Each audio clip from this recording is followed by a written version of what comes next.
All right, g'day everyone. Welcome back to another episode of Spark Your Fire. I'm your host, David Shih, and we've got John Comino here with us as always on the other side of the screen. How are you, John? Very well, David. Good to see you. Happy Likewise, mate. Friday. Likewise, getting towards the end of the summer. Although today is a hot summer day, let's say Yeah, 34 degrees, I think. You've been running around, can see your sweats coming out. that's right. I'm a sweater. True. Helping clients doing inspections, etc., etc. Correct. So yeah, it's good. Yes. Great segue into how's the Sydney market's performing, right? So Yeah. Well said. That was seamless. So the city market's going really well. I mean, I'll tell you what I see kind of in the data, and then I'll tell you what I see anecdotally. yeah. But in the data, and I track the Core Logic Daily indices, and Sydney is really outperforming all of the other markets, including Brisbane, including Perth. Hmm.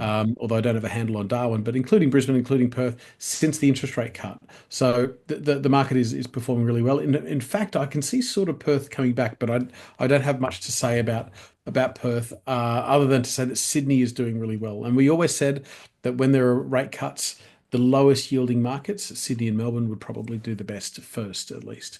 Um, it's early days and we're in mid March. So the property market is definitely doing well. I'm finding it a little bit harder to get like cheap deals or cracking deals. We're putting offers in. I missed out on an offer last week for a property in Sydney's Inner West, which happens, but it happens less in soft markets. So up until the February rate cut, the market was certainly treading water. It was coming back a bit. Now it's harder to get those deals, but they're still out there. So so yeah, the city market is doing very, very well. I would say that areas like the inner west in particular, I think Hmm. is still very strong. I was at an inspection in Robust. Marrickville an hour ago, and it was very, very busy. Yep. I think the same for the lower North Shore and the eastern suburbs. I bought a property this week in Hornsby, and that was a little bit less competitive. So that was interesting, but still quite strong Units? as a unit. It was a three-bedroom unit, Bed. which you know is a favorite asset type I of know you mine. loved it. Yeah, yeah. So there's interest. There just wasn't urgency with that particular deal. So we were successful there.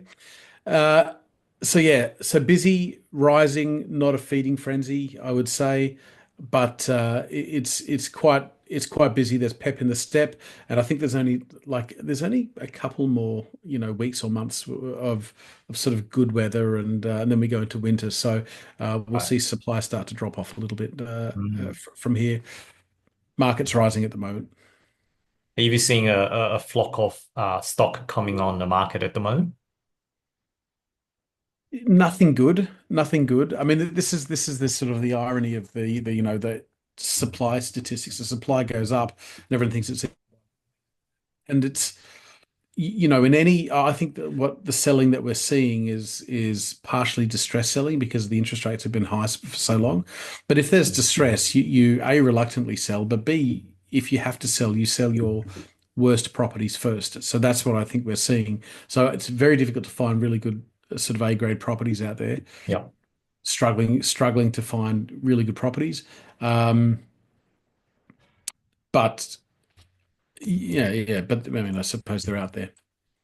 They are, yeah. No, I certainly agree. I think they are. There's very little stock of good properties. I think it just Mm, feels like a lot of property investors are offloading the B grade in their yep. portfolio in order to free up a bit of cash flow and also have a bit more savings buffer Yeah. to that degree. So, and which has been the case, but it just being exacerbated recently, I guess because people can't hold out that long anymore, Yeah. with the interest rate still at fairly high level. So, Mm. I remember chatting to a mortgage, not a mortgage broker, a property manager. This would mm, have been maybe 18 months ago, and okay. he was seeing that as interest rates started to go up, the investors at the first sign of a rate rise started to dump their properties, Yeah. which was a mistake because property never went down really. I mean, it had a bit of an air pocket, but not over a 12-month period. And you've got to we property investors, we've got to be steely nerved and have thick skin and ride the ups and downs because the prize at the end is so significant, but you can't sell the minute they start raising interest rates because that means you're buying the minute they're dropping interest rates, and it's just sort of this endless jumping at shadows approach to investing, which I don't think works. So I'm we pretty have to sure follow that that. would be a small minority. I reckon most of the property investors know that just running the numbers, the Yeah, cost of entering and the cost of exiting is pretty big for property investment. You don't want to be doing that short, transactions. yeah. We don't want to be doing transactions on a short basis, not like when you're selling shares, that's for sure. Mm, So I I'm hope sure so. I they hope you're right. hold it out as long as they can until the time until such time where they can't hold it out Yeah, anymore. That's when they sell. true, true, true. Fingers crossed. So Yeah, I'm still seeing sort of houses as more desirable than units, and I keep waiting for units to do well. And they're doing okay, but houses are still where the action is. Even impaired houses seem to be more popular than unimpaired units, which is I suppose the permanent feature of the market. Like the market just knows that land values are intrinsically better. yeah. What are you seeing out there, David? You've got your ear to the ground as well. What Yeah, I've it's been to a doing? few inspections last weekend too. This time more focusing around the Castle Hill area. So Yeah. around the Castle Hill, Balcombe Hill area, more around the townhouses in that section. Sure. So anywhere between about 1 to 1.5 in that range.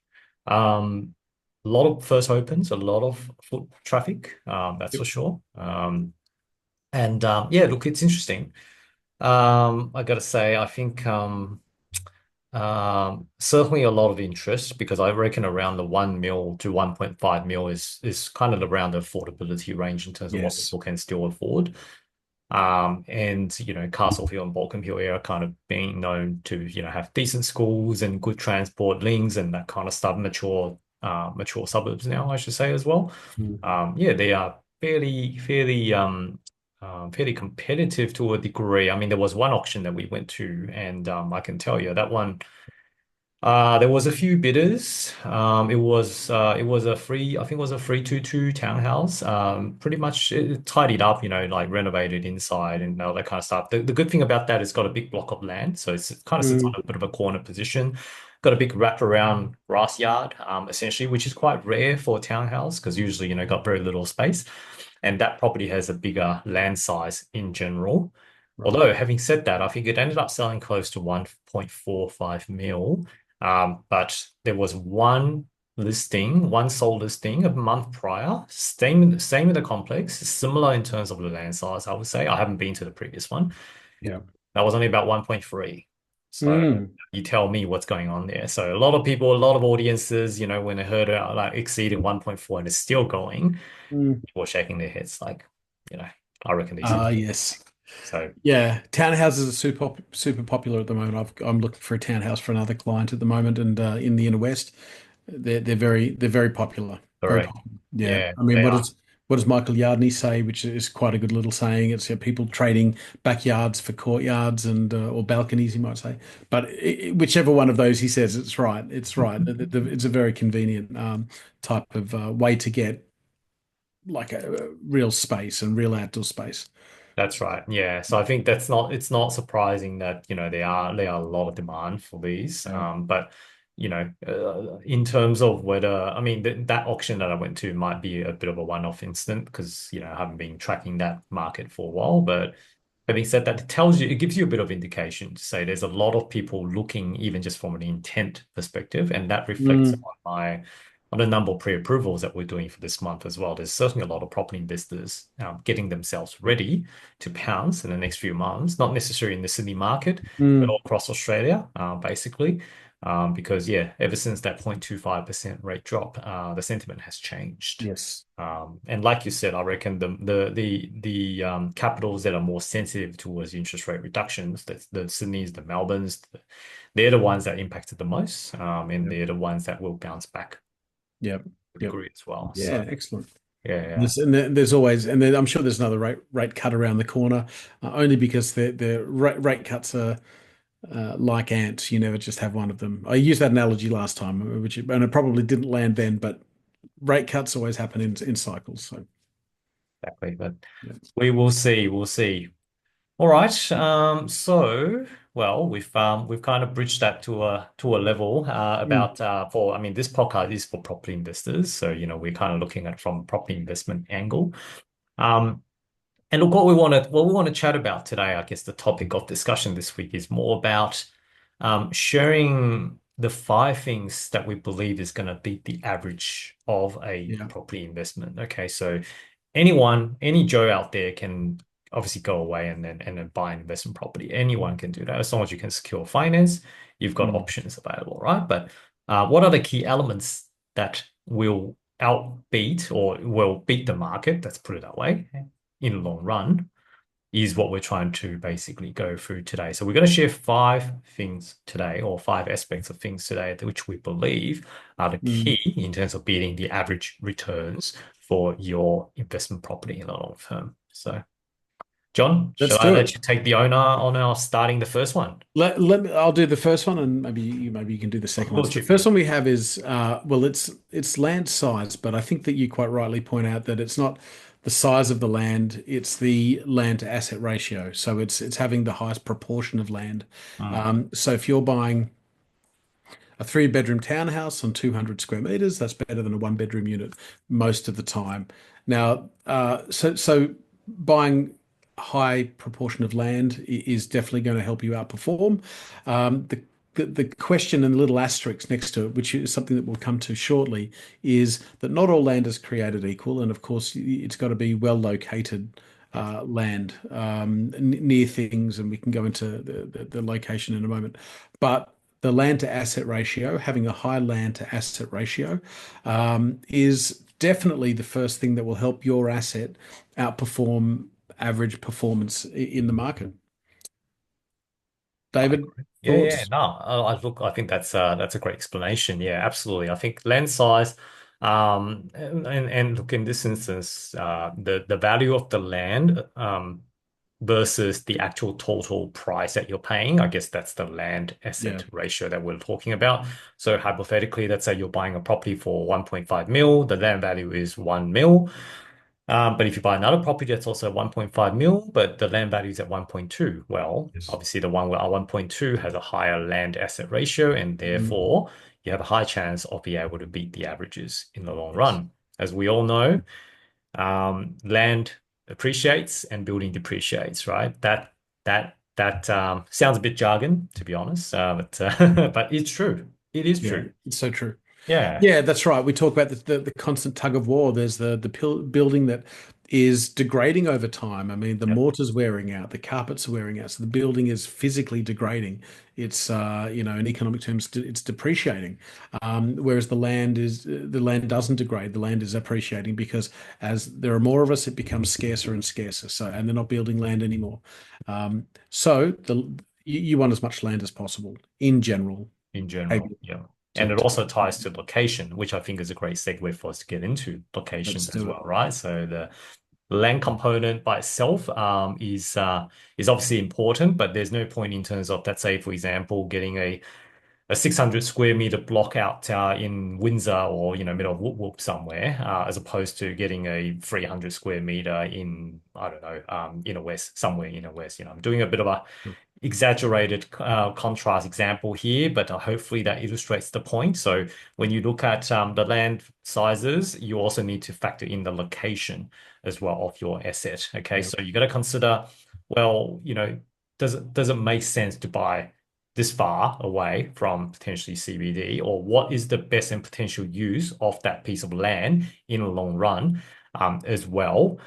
So you got to factor in the location aspects of the asset that you're looking to purchase Mm, to that level. So, and also, I guess location also includes other components. Anything that's, let's say, for example, close to school, close to transport, close to hospitals. yeah. What's around the area, etc. So when you're looking at that, if you're buying something that has good connections, good connectivities, like one of the reasons I was looking at around Castle Hill, Balcombe Hill, they do have great express buses towards the city. Castle Hill's got metro connections straight into the city as well. So, those are greatly connected suburbs in that sense. At the same time, they got decent schools. Castle Hill's obviously got a big shopping center as well. All that kind of stuff has an impact in terms of the location and the property that you're looking. Yeah. So that is an important factor when I'm choosing as an investment to that degree. So, Yeah. but yeah, John, I'll hand it over to you. No, I agree. I mean, just in terms of other cliches, I mean, one of the other cliches is that the location will do 80% of the heavy lifting in terms of the capital growth that you're going to get. So if you Hmm. happen to buy in a suburb that's growing as opposed to another suburb, whether you buy a townhouse or a house is going to matter less than if you get the suburb or the location selection right. So location is one of the other key key factors, yeah. I mean, you mentioned all the big things. There's infrastructure, there's work. What you're trying to find is a place where incomes rise, and you're trying to find a place where, if someone I mean, to use a really crude kind of analogy, if you get a pay rise, do you stay where you are or do you go to another suburb?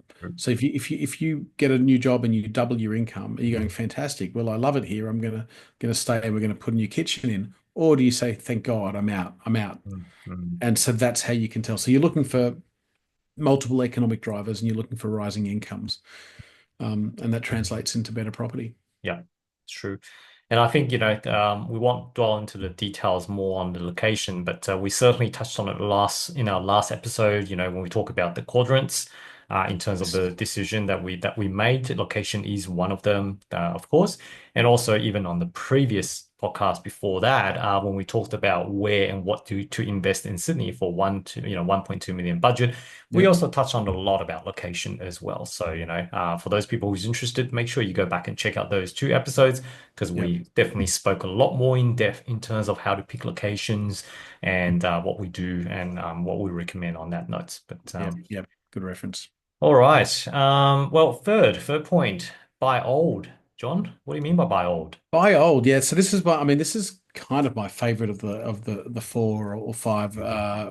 factors that ensure that you generate good capital growth. So there's two reasons why buying old is important. One is that you, generally speaking, in the tug of war between land and the land that's appreciating and the property that's degrading, you want to buy something that's already depreciated. Now, obviously, there's up to a point where it still needs to be livable, it needs to be renovatable, but you want to buy something that is essentially sort of uh, uh, already depreciate. I mean, the early parts of a depreciation cycle are the most aggressive, and so you want to get past that where it's losing the most amount of value.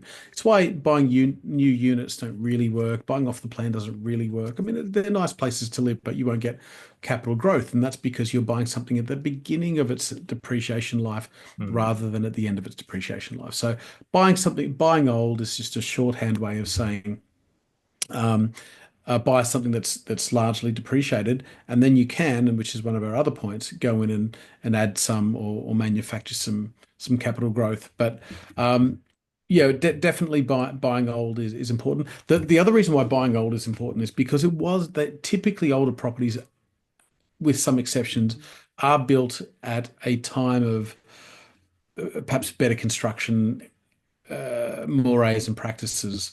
Even though we have sort of better technology, and we could do better jobs now. There were periods of time where the regulation required you had like a rooftop garden, and all those gardens are gone now because they would always leak into the balconies below. But nonetheless, but even there was a lot of corner cutting.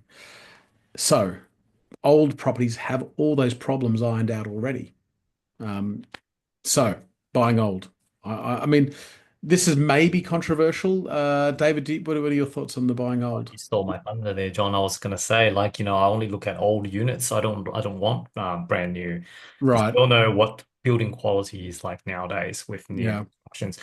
I mean, the main thing is not because they don't want to do a good job, but mostly because the Yeah. cost doesn't allow them to do that, right? With the Yeah. building cost that's on the rise, over the last few years, how much inflation has gone through, it's just not the same, basically. Yeah. So, yeah, and if you, let's say, if you walk into a 40-year-old unit as opposed to a 5-year-old unit, you can clearly feel the difference, essentially, in Yeah. terms of how it was built at that point. Now, the let's say the inside or the floor plan may not be as versatile as the newer units nowadays, because obviously they're designed to have bigger type of living areas.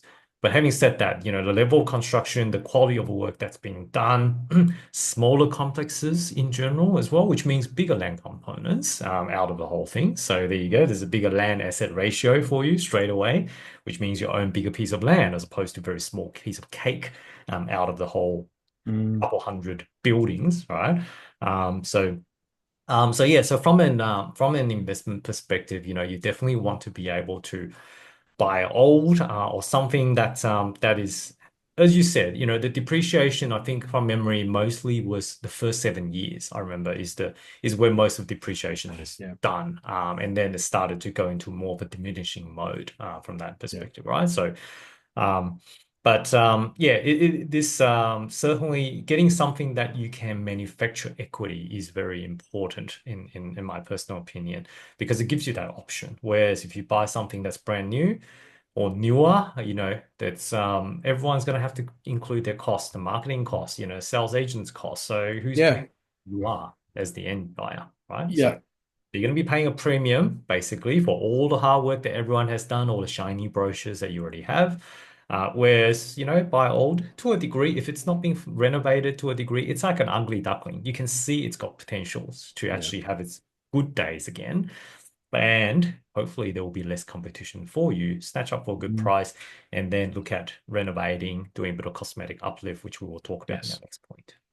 Yeah, when you're buying a new property, I mean, use an extreme, it's extreme example of what we're trying to say. But when you're buying a new property, you're not really buying anything at the market price. You're buying at the developer's, what the developer hopes is the market price. Because as you mentioned, he's got marketing costs and all these. And what you're really buying is a cost plus markup Correct. price. Correct. You're not really buying at the market price because it's not, you don't buy newer off the plan at auction, for example.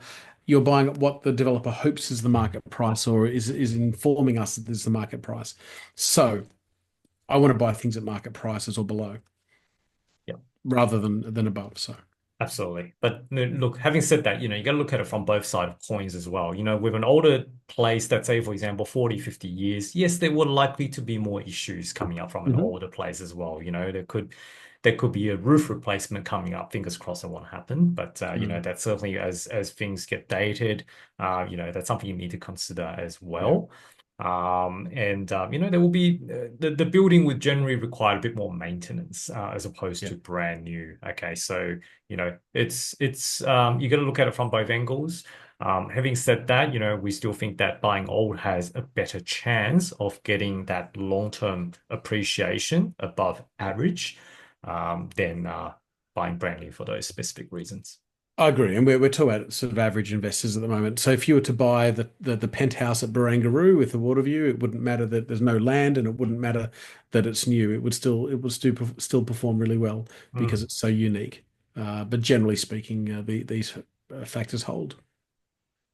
All right. And since we touched on renovate, cosmetic renovations and capital uplift, John, do you want to maybe tag that onto the buy old as well? Yeah, yeah. Look, I mean, doing a renovation and manufacturing your own upside is sort of cheating because it's value that you yourself have created. But we're talking about how to exceed average results and how to outperform the market. And one way definitely is to buy something that is a bit tired and add your own. And lift it and make it more attractive to the market, make it more attractive to renters, make it more attractive to the bank who will revalue it. So, um, it does sort of melt into buy old a little bit, buy old and add some value. But my argument would be that buying old by itself has eliminated your downside in terms of capital losses. And then renovations is engineering capital gains, very powerful tools. Mm. And I think the main thing here is you're not looking at structurally renovate as well. You're probably looking at more of a cosmetic renovations and, maybe even just a subdivision or a granny flat, Yeah. that kind of things. You're not Yes, looking to true. do something that's crazy, like a whole knock down and do a whole development. I mean, you could do that if you're experienced enough, but in general, I think as property investors, as mum and dads and that kind of stuff, they don't have the time and the effort and the experience to be able to do those development type. So the Yeah. key here is basically be able to, let's say, for example, snatch up a pretty dated and tired place and then look at putting in new carpets, a new lick of paint, Yes. new kitchen, new bathroom, you know, Easy. maybe it's somewhere between 30 to 50 grand, depending on that. And then yeah, you'll also be able to get it a lot more return because now if you even just take that property, the same property, and then get the bank to revalue it, they will now look at it from a very different angle Mm, as opposed to how it was mm, because they will now compare more to the newer or the renovated type of houses in around the suburb, and those usually generally sell a lot better than what they are. So yeah. hopefully your ROI might be, 5 times or even 10 times, depending on how it is. But Mm, yeah, that's definitely a very good strategy in terms of manufacturing equity, and also beat the average growth of a single property as opposed to just basically buy and hold in yeah. that Yeah. instance. So yeah, that's Yeah, so. people eat with their eyes, so to speak. So you want to make sure that there's something that tantalizes them when you're going to sell it. So renovation is always a very good way to do it. Plus, renovation, you're sort of when you buy a renovated property, you are sort of paying the lazy tax, right? So you're paying for not having to go through the hassle and the inconvenience of doing it yourself. Uh, but on the other side, if you're the renovator, you get to benefit from that. And you can also, the other thing about doing renovation yourself is you get to pick what you want to use as well. So, Mm. we've seen plenty of places that's being renovated, but they are not being done to a great quality. You Yeah. can see there's Mm. cheap stuff, Bunnings and that kind of stuff, that's quick, handy fixes, that kind of thing. So, imagine taking that over. And a lot of times, you don't know what they actually put in underneath as well. It might be Yeah. hollow, as they say. So I'm sure, John, when you saw a property that's kind of dated, it's old, it's rusty, it smells mold, you'd be like, "Oh my God, this is perfect for me, right? This is Oh, this love is it. what I Yeah. want." Yeah. Whereas everyone else That's walks in, right. Maybe oh, maybe not mold, maybe not mold, but I know what you mean. I know what you mean. Something that's a total mess. Yeah. no, you'll be Yeah. wearing a mask before you go in, that's for sure. All right. And then the last but not least, look, property management selection. I think that's also a very important factor as well. So, John, what do you reckon? Property manager. Why is that key in terms of beating the averages?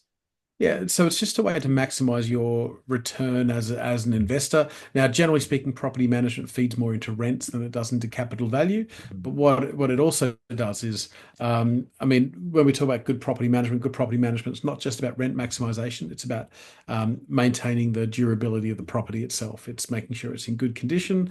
It's about minimizing vacancy. And so I mean, we have focused on how to buy a property that outperforms in terms of capital value and outperforms the average.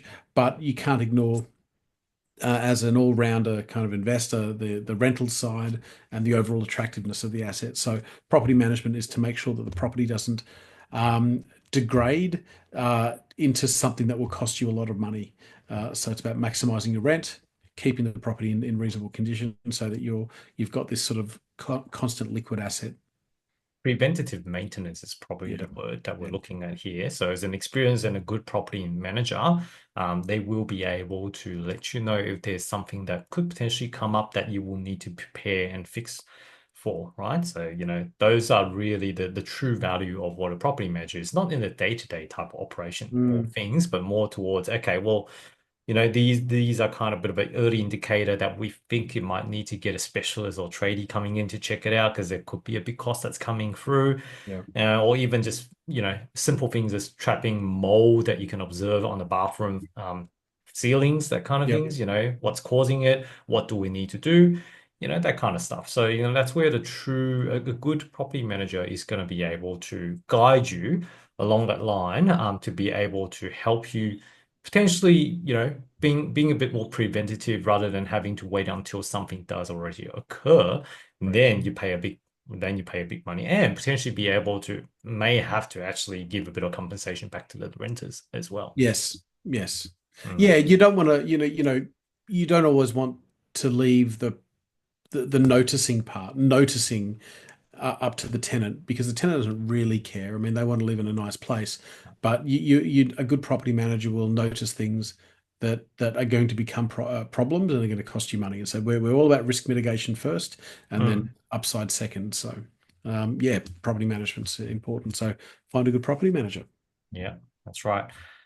Can I add in one more, John? Certainly John, can. I got one extra that I think we can share with our audiences as well. So that's buying something that's unique or that doesn't that's not the norm. So that's for example, I'll give another anecdote. There were around the Castle Hill and the Balcombe Hill areas that I've looked at, there are a lot of townhouses that's around three bedroom, two bathroom, two garages, Mm, fairly standard. Okay, well, those doesn't really stand out, essentially in the long run from a capital growth perspective. If you are able to get something that's different, let's say, for example, a four-bedroom townhouse, right? yes. A four-bedroom townhouse or even a townhouse that's actually on a Torrens title, as opposed to on a strata scheme or self-managed, those are all fairly different type of things. So you want to buy something that is different. And same thing as if you don't want to be buying into one of the units that's in a complex that's got hundreds and hundreds of others, which is Yeah. pretty much the same as yours, right? So it comes down to identifying the unique type of property within that suburb that has a demand and be able to secure it. And John, I think you bought a three-bedroom unit in town and three-bedroom unit in Hornsby. That's the same thing. Yes. Lots of units in Hornsby that are two-bedders. Not many they are three-bedders. So you want buy scarce. So Yeah. scarcity Yeah. is something that you want to look for because those are the ones that's going to demand a premium at the time when you're looking to sell, at the time when you want to exit. Yeah, you're right, and you've said you used some keywords there. You said scarcity. You also said buying something with unique value and attributes, Yeah. and I agree. And the only footnote I'd add is that you don't want to buy something quirky, but you do want to buy something scarce. So, for example, like people want big, like you don't want to buy something like saloon doors on the bathroom. That's gross. No one wants that, right? But it is unique. So you don't want that sort of unique. You want like a big balcony unique or a view unique or a home office something that isn't built in great quantities that people want, and some of the most searched items are when people are looking to rent at least and to buy is study or home office, Hmm. air conditioning, Air conditioning. and balcony, courtyard, something to do with outdoor. Yeah. So they're the things that people are looking for. There you go. So. All right, awesome, John. I think we've covered quite a bit. A lot of these have been mentioned previously in our podcast as well. So I'm sure if you guys scroll back to a few couple of episodes previously, we've all touched on a lot of these selections over time. So check them out if you haven't. Is there anything else you want to add, John? Nothing to add. Okay, all right. Well, thanks for joining us again. And look, we'll be back again in about 2 weeks' time. So until then, have a great week and we'll see you all soon. John and David.